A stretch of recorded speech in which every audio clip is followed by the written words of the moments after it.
Squiz Kids acknowledges the traditional owners of the lands on which we podcast, the Turrbal and Combermary people. Squiz Kids! It's your daily news fix. Fun, free, fresh.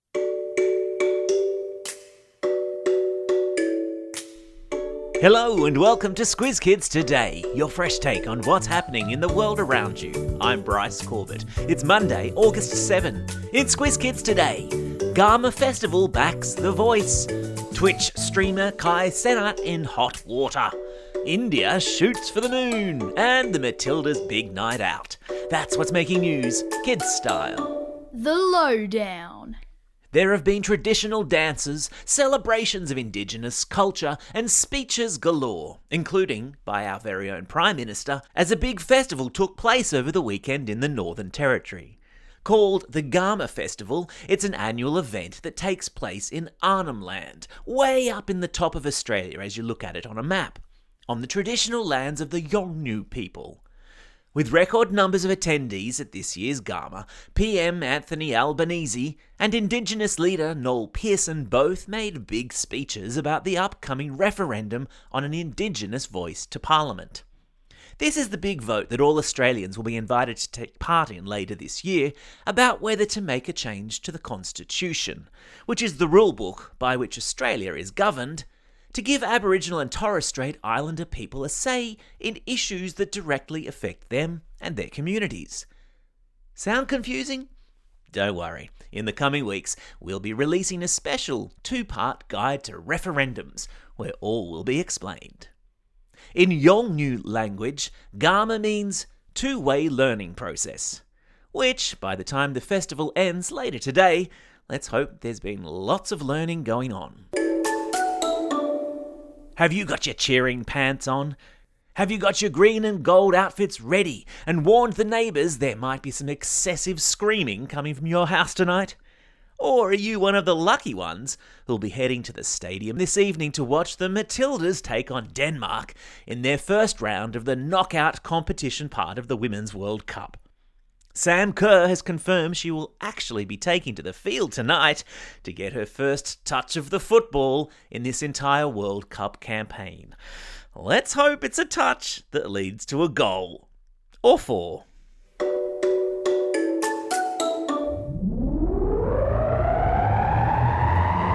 Spin the globe. Each day we give the world globe a spin and find a news story from wherever it stops. And today we've landed in New York City, where YouTuber Kai Cenat has caused a mini riot by staging a PS5 giveaway. Police arrested more than 60 people and are considering pressing charges against the hugely popular Twitch streamer and Instagram influencer himself after he posted that he was planning to give away 300 PlayStations, prompting thousands of people to rush to Union Square in the middle of New York City in the hope of nabbing one.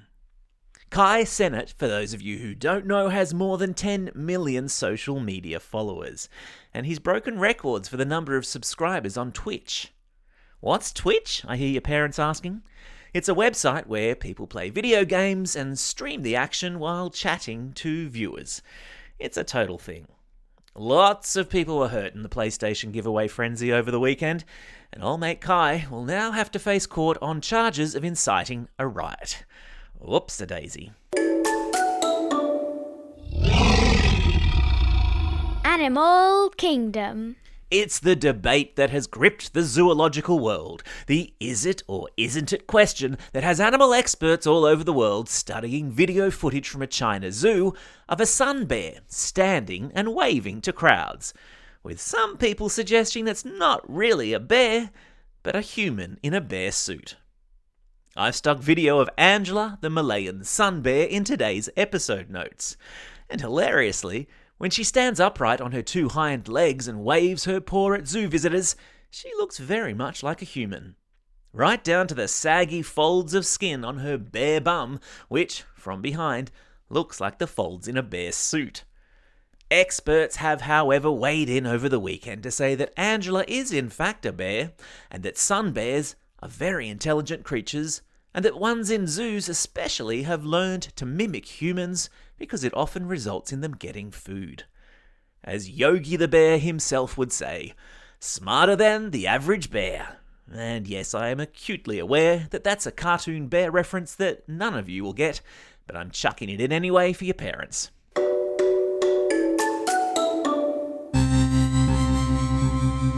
Spaced out.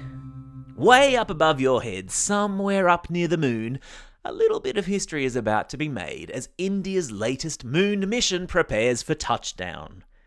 Called Chandrayaan-3, the mission is hoping to land a spaceship on the surface of the moon, which itself will plonk down a lunar rover to start scuttling about the place and collect scientific data. What's this lunar word all about, I hear you ask? Lunar is the Latin word for moon. The French call the moon la lune, and the Italians call it la luna.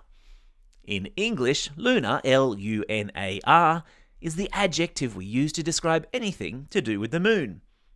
So, what makes India's moon mission so different from other countries' missions to the moon? Well, that would be the fact that the rocket ship they've sent up is planning to land on the south pole of the moon, which is a part of the moon that no other country has visited before. India tried to land a lunar rover there back in 2019, but it crashed on landing. Fingers and toes crossed, this one's a success. Time for the quiz. This is the part of the podcast where you get to test how well you've been listening. Question number 1. What sort of a bear is Angela, whose upright antics in a China zoo last week have caused a viral sensation? Yeah, that's right, she's a sun bear. Question number 2. What was Twitch streamer Kai Cenat giving away that caused chaos in New York? Yeah, that's right, he was giving away PlayStations. Question number 3. In Yolngu language, what does Garma mean? Yeah, well done if you remembered that it means two-way learning.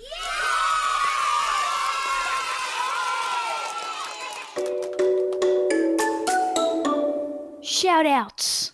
It's August 7. Today's Picnic Day, a public holiday in the Northern Territory, and it's also the start of Dental Health Week. Have you brushed your teeth this morning?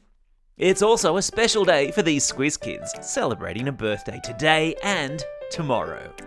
Anouk from Bolwara, Obi from Newrybar, Pito from Armadale, Sarah from Hope Island, Claire from Munopara, Lily from Campbelltown, Keisha from Victoria, Hannah and Charlie from Oyster Bay, Isis from Ivanhoe, Tanik and Josie from Foster, Adelina from Roos, Sophie from Lavington, Sanvi from Carlingford, and Eiley from Sydney.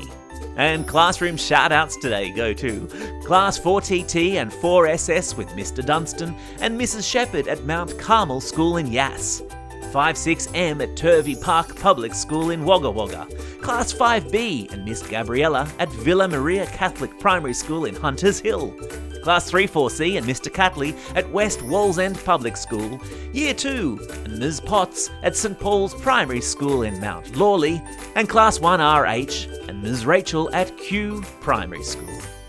Don't forget, if you've got a birthday coming up and you want a shout out, or if you're after a classroom shout out, drop us a line at squizkids@thesquiz.com.au or fill out the form on our website.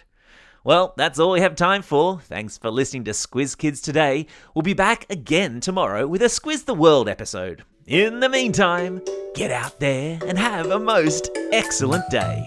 Over and out.